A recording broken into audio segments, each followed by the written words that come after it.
वफाकी हुकूमत स्पीकर राजा परवेज़ अशरफ की वसातत से इमरान खान साहब की डिसक्वालिफिकेशन का मुतालबा कर रही है। आज इलेक्शन कमीशन ऑफ पाकिस्तान ये फैसला देगा कि क्या इलेक्शन कमीशन ऑफ पाकिस्तान की नज़र में इमरान खान साहब वाकई कसूरवार हैं, क्या वाकई डिसक्वालीफाई होंगे या मामला दोबारा फिर पे डाल दिया जाएगा। यानी किसी अस्सलाम वालेकुम मेरे सादा से पाकिस्तानियों, मेरा नाम रेहान तारिक है और आप मेरा यूट्यूब चैनल और फेसबुक पेज देख रहे हैं। Election commission of Pakistan Tehreek Insaf के चेयरमैन और साबिक वज़ीर आज़म इमरान खान के खिलाफ तोशा खाना रेफरेंस का फैसला आज सुनाने जा रहा है। आज जुमे का रोज़ है और जुमा पाकिस्तान तहरीक इंसाफ के चेयरमैन और तहरीक इंसाफ पर भारी भी पड़ सकता है। ये रेफरेंस स्पीकर कौमी असम्बली राजा परवेज़ अशरफ ने अगस्त में इलेक्शन कमीशन ऑफ पाकिस्तान को आर्टिकल 63(1) के तहत भेजा था और इसका कनेक्शन कायम किया गया था 62(1)(f) के साथ। और इसमें ये इस्तदा की गई थी इलेक्शन कमीशन ऑफ पाकिस्तान से कि क्योंकि इमरान खान साहब ने अपने एसेट्स और लाइबिलिटीज़ में ये बात छुपाई है, रियासत से भी ये बात छुपाई कि उन्होंने तोशा खाना से ये तहाइफ लिए लेकिन उनको अपने एसेट्स या लाइबिलिटीज़ असासाजात के अंदर शो नहीं किया है। इस बेसिस पर इमरान खान को नाअहल किया जाए, क्योंकि article 63 disqualification of any member of parliament पर बात करता है। वफाकी हुकूमत स्पीकर राजा परवेज़ अशरफ की वसातत से इमरान खान साहब की डिसक्वालिफिकेशन का मुतालबा कर रही है। आज इलेक्शन कमीशन ऑफ पाकिस्तान ये फैसला देगा कि क्या इलेक्शन कमीशन ऑफ पाकिस्तान की नज़र में इमरान खान साहब वाकई कसूरवार हैं, क्या वाकई डिसक्वालीफाई होंगे या मामला दोबारा फिर पे डाल दिया जाएगा, यानी किसी अदालत को रेफ़र कर दिया जाएगा। तो आज के इस व्लॉग में जो पॉसिबिलिटीज़ ऑफ डिसीजन है वो आपके साथ शेयर करेंगे। ये रेफरेंस अगस्त में दायर हुआ था, इस पे लंबी समाअत चली थी, तकरीबन 1 महीने तक। उतनी लंबी नहीं थी जितनी ममनुआ फंडिंग केस पे चलती रही, वो तो 8 साल चलती रही। और फिर इलेक्शन कमीशन ऑफ पाकिस्तान ने महफूज करदा फैसला बहुत देर बाद सुनाया और फिर देखा कि उसके अंदर भी इलेक्शन कमीशन ने कोई ऐसा फैसला नहीं सुनाया बल्कि वो रेफ़र कर दिया गया। अब तोशा खाना रेफरेंस जिस पर तमाम तर उम्मीदें हैं इत्तेहादी हुकूमत की, ख़ास तौर पे पाकिस्तान मुस्लिम लीग नून की, उन्होंने एक बयानिया बनाया है और बयानिया ये बनाया कि इमरान खान साहब को दोस्त ममालिक की तरफ से जो तहाइफ मिले वो तहाइफ उन्होंने मार्केट में बेचे।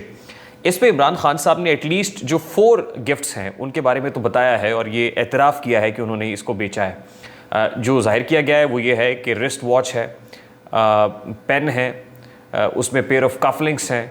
बड़ी बात होती रही कफलिंग्स की कि 35 लाख रुपए के कफलिंग्स जो है वो फ़रोख्त किए गए। फिर 4 रोलेक्स घड़ियों की बात की जाती रही।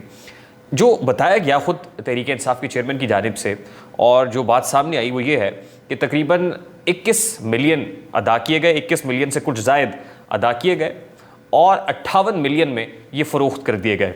यानी आप यूँ समझ लीजिए कि 2 गुना से ज़्यादा का बिज़नेस किया गया इमरान खान साहब की तरफ से।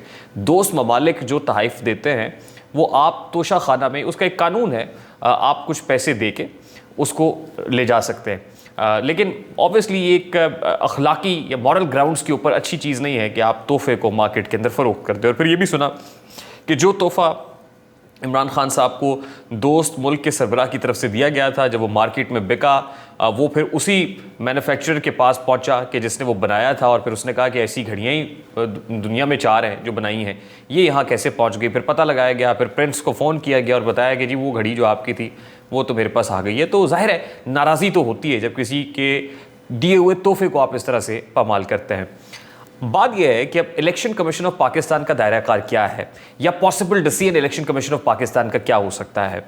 आर्टिकल 63(1) के तहत, क्योंकि ये रेफरेंस भेजा गया है, आर्टिकल 63(1) के तहत डिसक्वालिफिकेशन का मामला है और उसमें 62(1)(f) की भी बात की जा रही है, जिसपे माहिरीन कानून या आइनी माहिरीन का ख्याल ये है कि स्पीकर कौमी असम्बली 62(1)(f) की जुरिस्डिक्शन के तहत इलेक्शन कमीशन ऑफ पाकिस्तान को रेफरेंस नहीं भेज सकते या इलेक्शन कमीशन ऑफ पाकिस्तान की ये डोमेन नहीं है।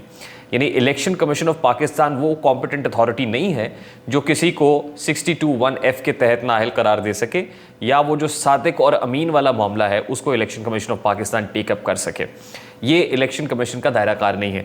और आपको याद होगा कि इलेक्शन कमीशन के दायरा कार को ममनुआ फंडिंग केस में भी पाकिस्तान तहरीक इंसाफ ने बारहा मुताद्दिद फोरम्स के ऊपर चैलेंज किया। वो इस्लामाबाद हाई कोर्ट में भी गए, फिर सुप्रीम कोर्ट ऑफ पाकिस्तान से रुजू किया, फिर अल्टीमेटली इस्लामाबाद हाई कोर्ट में आए। इस्लामाबाद हाई कोर्ट ने फिर डायरेक्ट किया इलेक्शन कमीशन को, फिर उसके ऊपर एक स्क्रूटनी कमेटी बनी। स्क्रूटनी कमेटी ने अपनी observations election commission of Pakistan को सबमिट किए। एक लंबा चौड़ा प्रोसेस था। अब यहाँ पर अगर दायरा कार को देखा जाए 63(1) का, तो 63(1) के तहत तो ऑब्वियसली जो disqualification of any member of parliament है वो किन्हीं ग्राउंड्स पे होनी है ना। वो ग्राउंड्स क्या है? ग्राउंड्स ये हैं कि कोई भी मेंबर पार्लियामेंट जो MNA है वो अपने एसेट्स और लाइबिलिटीज़ को, अब इसमें इलेक्शन एक्ट 2017 इलेक्शन एक्ट 2017 के सेक्शन 137 है जो एसेट्स और लाइबिलिटीज़ की बात करता है। और उसका प्रोसीजर ये है कि कोई भी मेंबर पार्लियामेंट अपने जो एसेट और लाइबिलिटीज़ की जो तफसीलात हैं वो annually election commission of Pakistan को सबमिट कराता है, जिसे टैक्स रिटर्न्स कहते हैं या टैक्स गोशवारे कहते हैं। इन टैक्स गोशवारों की तफसीलात इलेक्शन कमीशन ऑफ पाकिस्तान को हर साल दिसंबर के एंड पे, यानी बाय 31 दिसंबर इलेक्शन कमीशन को हर मेंबर पार्लियामेंट बाउंड है कि वो जमा कराएगा। और फिर election commission of Pakistan with in 15 days तकरीबन 16 जनवरी को इन तफसीलात को पब्लिक कर देता है या पब्लिश कर देता है। और फिर वो ख़बर भी बन जाती है कि फ़लाँ ने इतना टैक्स जमा कराया, फ़लाँ के टैक्स रिटर्न्स इतने थे। अब इस पे ग्राउंड ये बनाया गया है कि इमरान खान साहब ने, क्योंकि ये तहाइफ और उनसे जो ली गई रकम है, उनको फ़रोख्त करके जो रकम ली वो उनके पास आ गई, लेकिन उन्होंने उसको छुपाया। कंसीलमेंट ऑफ एसेट्स है, कंसीलमेंट है, और ये सरीहन खिलाफ वर्जी है इलेक्शन एक्ट 2017 की। अगर तो इलेक्शन कमीशन कन्विंस हो जाता है, क्योंकि दोनों तरफ से दलाइल दिए गए, बैरिस्टर अली ज़फ़र जो है वो पाकिस्तान तहरीक इंसाफ की तरफ से पेश हुए, यानी इमरान खान की तरफ से, और उन्होंने कहा कि ये जो रेफरेंस स्पीकर की तरफ से भेजा गया ये बदनीयती पर मबनी है और इसको इलेक्शन कमीशन की तरफ से क्वाश कर देना चाहिए। लेकिन समातें हुई, अब इलेक्शन कमीशन अगर तो मुतमईन है उस रेफरेंस से जो स्पीकर की तरफ से भेजा गया है, तो इलेक्शन कमीशन का दायरा कार ये है कि वो इलेक्शन एक्ट 2017 की सेक्शन 137 के तहत, यानी उसमें वो कन्विंस होता है कि इमरान खान साहब ने बतौर मेंबर पार्लियामेंट ये टैक्स गोशवारे जो जमा कराए उसके अंदर इन तहाइफ की तफसीलात नहीं दी जो तोशा खाना से हासिल किए गए थे। तो इसका मतलब ये है कि इमरान खान साहब ने करप्ट प्रैक्टिस की है। नंबर 1 तो ये कि उन्होंने असासे जो है ज़ाहिर नहीं किए। जब असासे ज़ाहिर नहीं किए, कंसीलमेंट हुई है, तो कानून ये कहता है कि विद इन 120 डेज़, यानी इलेक्शन एक्ट 2017 के सेक्शन 137 में ये लिखा हुआ है कि विद इन 120 डेज़, यानी विद इन 4 मंथ्स ऐसे मेंबर पार्लियामान के खिलाफ करप्ट प्रैक्टिसेस की कार्रवाई हो सकती है। अब वो करप्ट प्रैक्टिसेस की कार्रवाई कैसे होगी कि उसमें जो 5 मेंबर बेंच है, जो चीफ इलेक्शन कमिश्नर की ज़ेर सरबराही इस तोशा खाना रेफरेंस की समाअत करता रहा, वो बेंच ये डिसीजन डिस्ट्रिक्ट एंड सेशन जज को रेफर करेगा। डिस्ट्रिक्ट एंड सेशन जज से ये मुतालबा किया जाएगा कि इमरान खान साहब ने क्योंकि कंसीलमेंट ऑफ एसेट्स की है, तो करप्ट प्रैक्टिसेस के तहत इमरान खान के खिलाफ कार्रवाई की जाए। करप्ट प्रैक्टिसेस के तहत कार्रवाई करने की जो इस्तदा है वो डिस्ट्रिक्ट सेशन जज से की जाएगी। डिस्ट्रिक्ट सेशन जज के पास जब मामला आएगा तो पाकिस्तान तहरीक इंसाफ के पास एक जो है वो बुनियादी हुकूक में है किसी भी मुल्ज़िम की कि वो उसको चैलेंज कर सकता है, वो उसको कंटेस्ट कर सकता है, वो अपना दिफा कर सकता है। तो यकीनन जिस तरह ममनुआ फंडिंग केस के अंदर इमरान खान साहब की तरफ से इस फैसले को चैलेंज किया गया, तो कभी इम्कान यही है कि जो भी फैसला आज इलेक्शन कमीशन ऑफ पाकिस्तान सुनाएगा, पाकिस्तान तहरीक इंसाफ इस फैसले को चैलेंज कर देगी हाईएस्ट फोरम के ऊपर। वो एपलेट कोर्ट के अंदर भी जा सकती है, मुतल्लिका हाई कोर्ट के अंदर, और फिर वो सुप्रीम कोर्ट ऑफ पाकिस्तान से भी रिज्यू कर सकते हैं। लाइकली ये मामला ultimately supreme court of Pakistan में आता हुआ दिखाई दे रहा है। तो अभी तक तो दोनों तरफ से बड़ी हाई होप्स हैं। और फिर मरीम नवाज साहिबा का वो स्टेटमेंट भी था कि नहीं चाहती कि तौहीन अदालत जैसे केस के अंदर इमरान खान साहब नाहिल हों, क्योंकि इमरान खान के अगेंस्ट बड़े स्ट्रॉन्ग एविडेंसेस मौजूद हैं। तोशा खाना रेफरेंस को रेफ़र किया उन्होंने, और फिर ममनुआ फंडिंग केस को रेफ़र किया। तो हुकूमत ने तो सारे का सारा बयानिया इसके ऊपर बनाया है। तोशा खान मरीम नवाज साहिबा इमरान खान साहब को कहती हैं। तो आज कम से कम ये बयानिए की जंग कौन जीतता है इस चीज़ का फैसला हो जाएगा।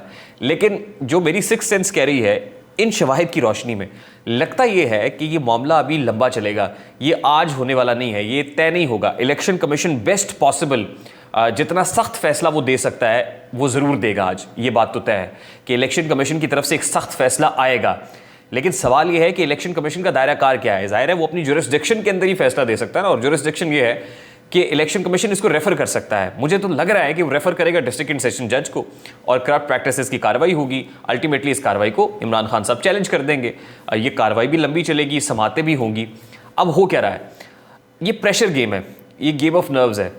वो ममनुआ फंडिंग केस का फैसला हो, अभी तक इमरान खान नाअहल तो नहीं हुए, लेकिन इमरान खान साहब पर दबाव है, एक तलवार ज़रूर लटक रही है। और फिर वो चीफ इलेक्शन कमिश्नर को हर जलसे के अंदर, हर अपने टीवी इंटरव्यू के अंदर ज़रूर मिलाइन करते हैं। वो ये कहते हैं कि ये तो पाकिस्तान मुस्लिम लीग नून की बी टीम है, और फिर वो सुप्रीम जुडिशल काउंसिल में भी चीफ इलेक्शन कमिश्नर के खिलाफ गए हुए हैं। ऑल्दो मेरी राय ये है कि सुप्रीम जुडिशल काउंसिल में जो इमरान खान साहब ने अपना केस पुट किया है वो भी कोई इतना स्ट्रॉन्ग नहीं है।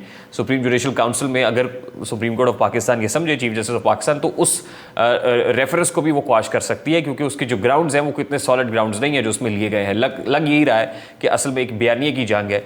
और फिर लोगों की तरफ से हम भी ये कह रहे थे खान साहब को कि आप इस तरह से आके एक आईनी अहदेदार या आईनी इदारे को मिलाइन ना करें, बल्कि अगर आप कोई कार्रवाई चाहते हैं तो कॉम्पिटेंट फॉरम पे जाएं। Competent forum supreme judicial council का फॉरम है।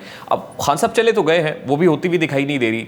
यहाँ पर भी कोई सज़ा होती हुई या अल्टीमेटली कंक्लूसिव होता हुआ ये मैटर दिखाई नहीं दे रहा, कम अज़ कम मुस्तकबिल करीब के अंदर। तो देखना ये है कि आज इस बयानिए की जंग में कौन प्रिवेल करता है, कौन जीतता है। सबकी नज़रें आज 2 बजे आने वाले फैसले पर लगी हुई हैं। मेरा इसके ऊपर क्या टेक है मैंने आपके सामने रखा। अब थोड़ा सा चलते हुए जो पॉलिटिकल सिचुएशन है पाकिस्तान की, ज़रा उसका जिक्र कर लेते हैं। जो पसे पर्दा होने वाली मुलाकातें हैं, मामलात हैं, उस हवाले से तहरीक इंसाफ के हल्के बड़े पुरज़्म हैं, लेकिन हमारी मालूमात ये है कि इतनी अनसर्टनिटी है इस वक्त वफाकी दारुल हुकूमत के अंदर, इतनी अनसर्टनिटी है कि यकीन के साथ नहीं कहा जा सकता कि आने वाले 6-7 रोज़ के अंदर वफाकी हुकूमत या इस्लामाबाद शहर इक़्तिदार में सियासी नक्शा क्या होगा। इसलिए जो भी सियासी पंडित ये कह रहा है कि वफाकी हुकूमत कायम रहेगी, ये हुकूमत यूँ ही चलेगी, इलेक्शंस मार्च में होंगे, तो वो भी यकीन से नहीं कह सकता, उसको बाय मत करें। अगर कोई ये कह रहा है कि वफाकी हुकूमत घर जा रही है और इलेक्शन की तारीख मिलने जा रही है, तो ये भी कहना कब्ल वक्त होगा। इतने अनसर्टन माहौल के अंदर जिसमें इतना ट्रस्ट डेफिसिट है कि इस्टेब्लिशमेंट हुकूमत के ऊपर, हुकूमत इस्टेब्लिशमेंट पर, चेयरमैन इमरान खान साहब इस्टेब्लिशमेंट के ऊपर और इस्टेब्लिशमेंट इमरान खान पर यकीन करने को तैयार नहीं है, वहाँ कुछ भी यकीन के साथ नहीं कहा जा सकता। मुझे रेहान तारिक को इजाज़त दीजिए, अपना बहुत सारा ख्याल रखिएगा। अस्सलाम वालेकुम।